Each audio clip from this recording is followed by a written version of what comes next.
Hello everyone, welcome back to my channel, and today this is going to be a very special video. This is kind of the first video of this kind that I've ever made, and it is going to be a series wrap-up of The Queen of the Tearling by Erica Johansson.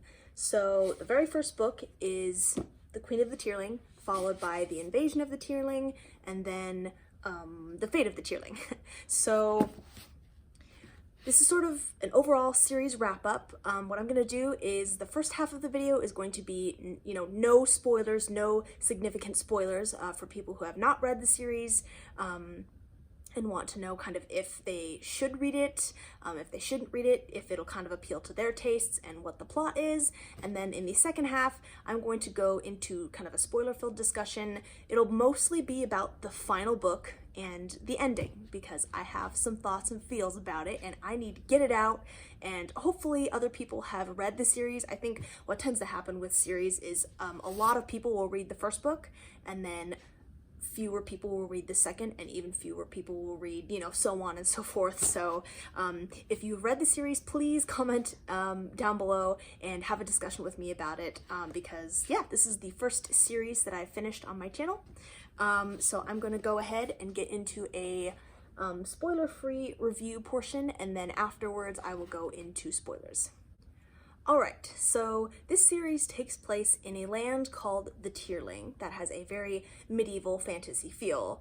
Our protagonist is Kelsey Raleigh, heir to the Tearling throne, who was sent away as a young child to live in hiding by her mother, the previous queen, for her safety and education. Her mother died shortly after sending her away. She doesn't know anything about her father, and she's raised by her caretakers, Barty and Carlin. On her 19th birthday, she has no choice but to leave her quiet life behind and travel with her Queen's Guard back to her home of New London to take her rightful place as queen. Upon her arrival to the keep, Kelsey makes a very drastic decision that threatens the unsteady peace between the Tearling and the powerful land of Mormain over the mountains to the east. As Kelsey navigates the tumultuous waters of both young adulthood and life as a monarch of a kingdom that's falling apart, the Red Queen of Mormain is mobilizing her army in retribution.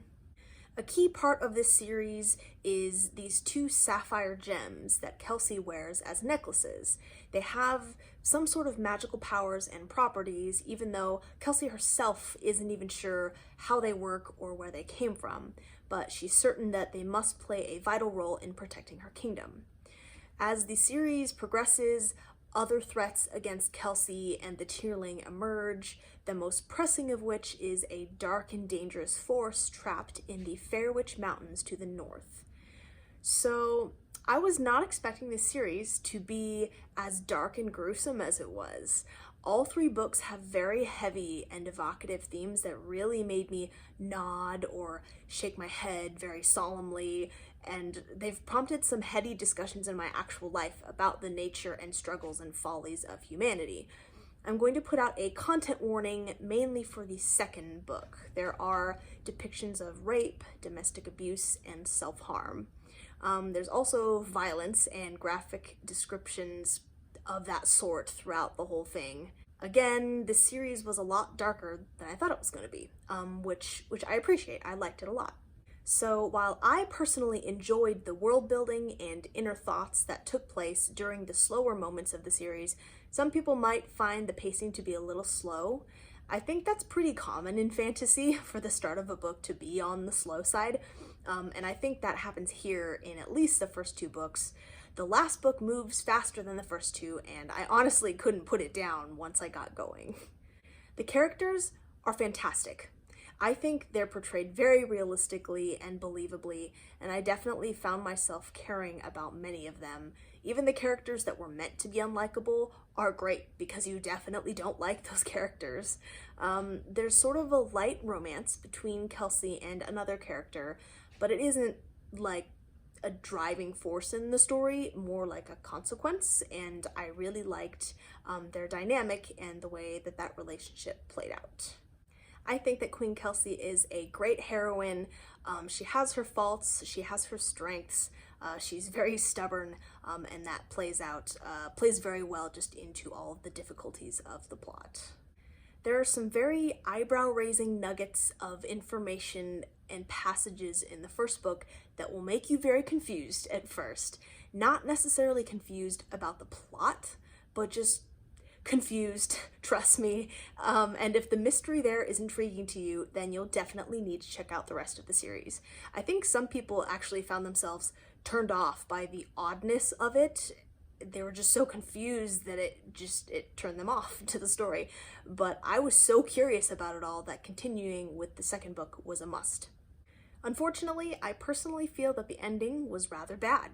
Literally the last 30 or so pages of the last book, it wasn't satisfying and almost felt like a slap in the face a little bit. In a way, it wasn't entirely unexpected, but it was still unexpected for me. And I think Johansson sort of took the easy way out with the ending. There are also several questions that I don't think ever got addressed, never got answered, which is super frustrating. I'm sure it's all too easy for an author to maybe forget to wrap up a loose end or two in a series, especially if it's long. But I think the questions I have are questions that a lot of readers would have. And I think that they deserve an answer. And it's a trilogy, it's a 3-book series. I don't think there's any excuse for not answering these questions. So in conclusion, for the most part, I think The Queen of the Tearling is a fantastic and thought-provoking fantasy series. I like the characters and the writing style. I enjoyed the pacing and the world building and was interested and invested in the plot. But the actual conclusion of this series was weird and had me flustered once I'd finished it because I was so dissatisfied with it. Others might not be as bothered by it, but that's just my opinion. I'm glad I read the series and definitely recommend checking out the first book. If you like it, I'd say keep reading. It's only 3 books, so I think that anyone could finish the series if they like the story. So hopefully that was helpful for you if you have not read The Queen of the Tearling and are wondering if you should start the series. That kind of concludes the spoiler-free portion of this, so go ahead and click away if you don't want to be spoiled. Otherwise, keep watching. So, the ending of this book.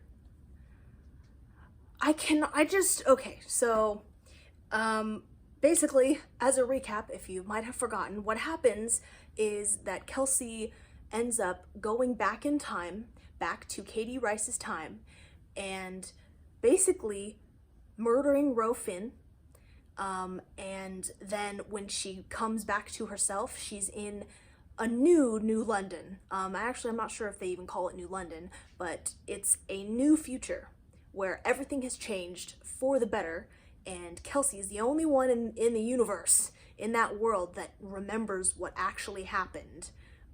She's the only one with the memories of everything she'd been through, the people that she knew in her past life that she runs into in this new world don't recognize her, they don't know her, so she's left like miserable because she's the only person who knows what everything she had to go through to get to this point.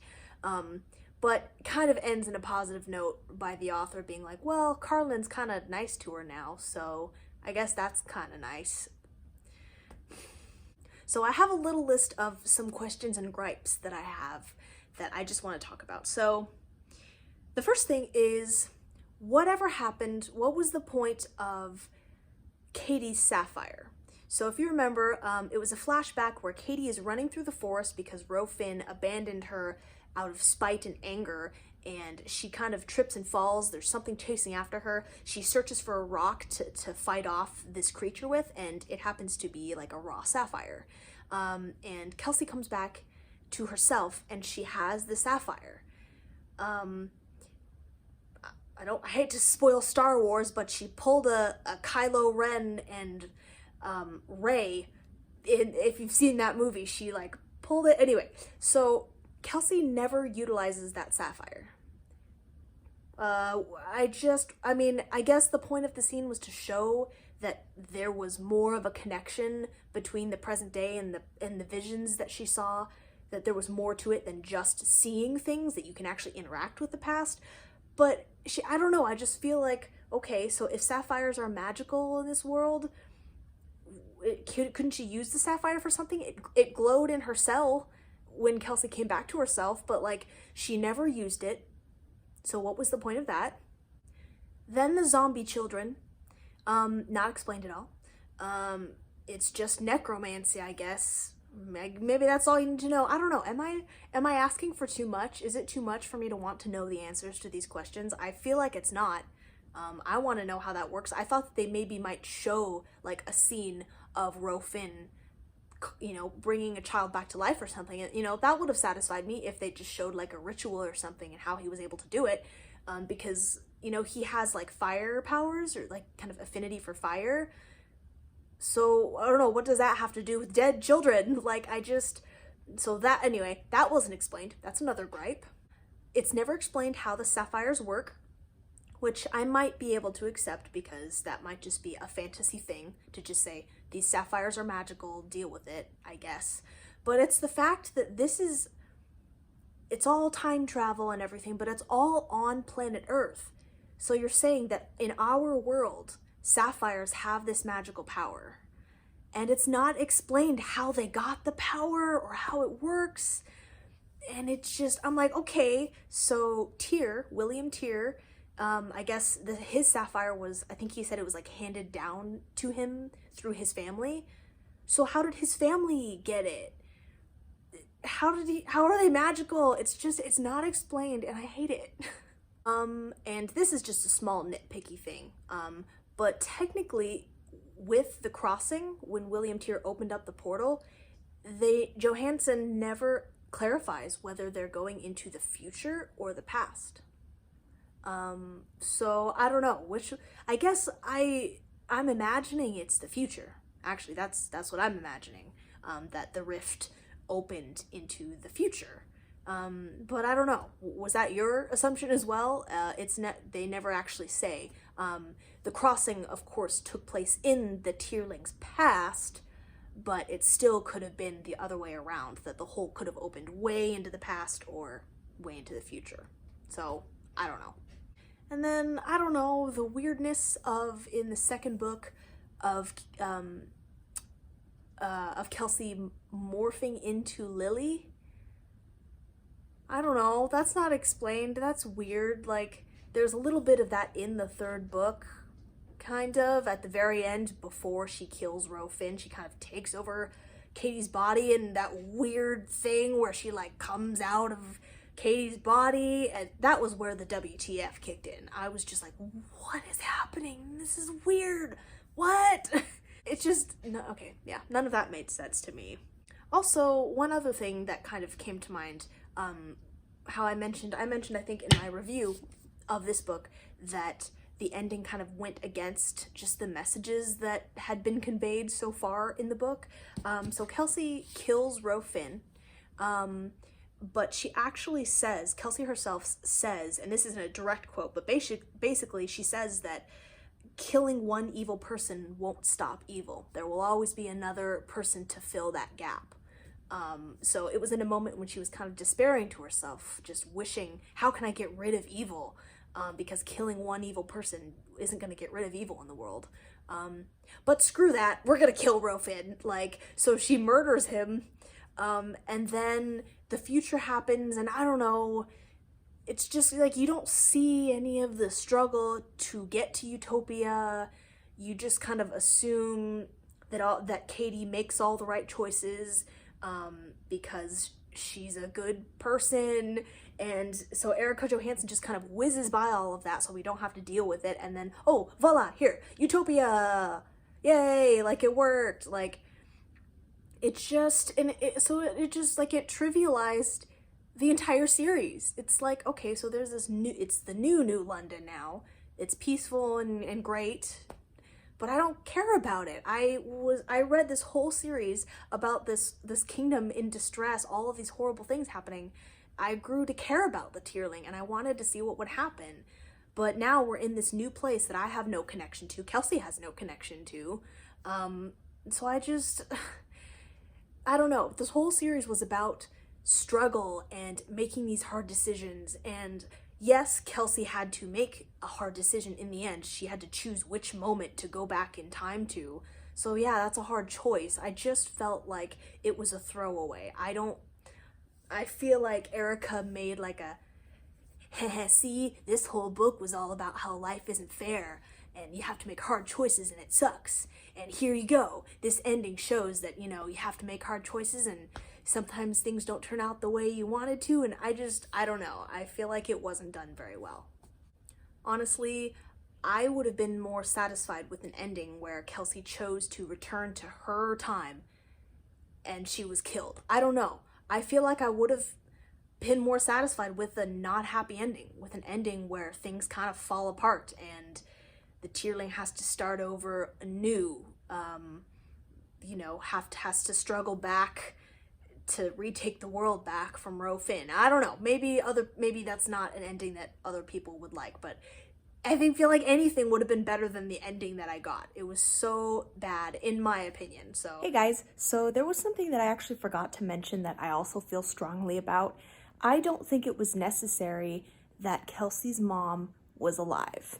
This entire series, we go through hearing all of this trash talk about Queen Alyssa and just how vain she was, and like we get the point, and then it turns out that she's alive, so you get to see for yourself that yes, it's true, she is an airhead, and maybe she actually has something, like some disability or something, because she just seems so empty-headed. But I just don't think it was necessary. The only thing that we got out of that interaction was you learned who Kelsey's dad is, who her father is, and the Mace could have told her that. The Mace knew. So we could have learned that from the Mace, and maybe it's like, okay, you kind of learn that, you know, since she is alive, the Mace has known she's alive, and he's kind of been doing stuff for her on her orders, or just to protect her, or keep her, you know, keep her daughter safe. I don't know. I think that was really stupid. I think that was a really cheap, ooh, like gasp moment. Oh, she's alive. Like, but I was just like, really? I didn't need Queen Alyssa to be alive. So I thought that was dumb as well. I don't know. It's, again, all my opinion. If you have the opposite opinion of me and you think that it was a good ending, please let me know. I'm curious to hear what you have to say, because I was kind of looking at reviews and most people kind of shared my feeling. They didn't like the ending. They thought it was weird, and they weren't satisfied with it. So even the people that thought it was okay just kind of said that. They're like, yeah, the ending was a little weird, but I liked it. So, you know, I don't think anyone loved the ending. So it was pretty bad. So, which sucks because, again, I thought the series was great. It was darker than I expected. I expected it to be kind of, you know, another YA fantasy series. And I think this ended up being a lot darker and more serious than I thought. And it's awesome. So I'm really glad I read the series. And if nothing else, it, you know, it brought out the book critic in me, because I'm generally pretty easy to please, actually. It's hard for me to say that I hated something in a book or really didn't like it. I'm usually more moderate than that, but this ending was so bad. It was very disappointing. So anyway, thank you for sticking around if you watched to the end of this video. So, you know, the series was good. I did like it. I mean, I'd probably give it like a 4-star. It's like a 4-star series, or a, you know, at least 3.5, because most of it was great. Most of it was great. Pacing could sometimes be on the slow side, but I still enjoyed the world building that came out of that. But yeah, so that is my big long rant. Thank you for indulging me on the fate of the Tearling. So thanks for watching. Thanks so much for watching, and I will see you in my next video. Bye.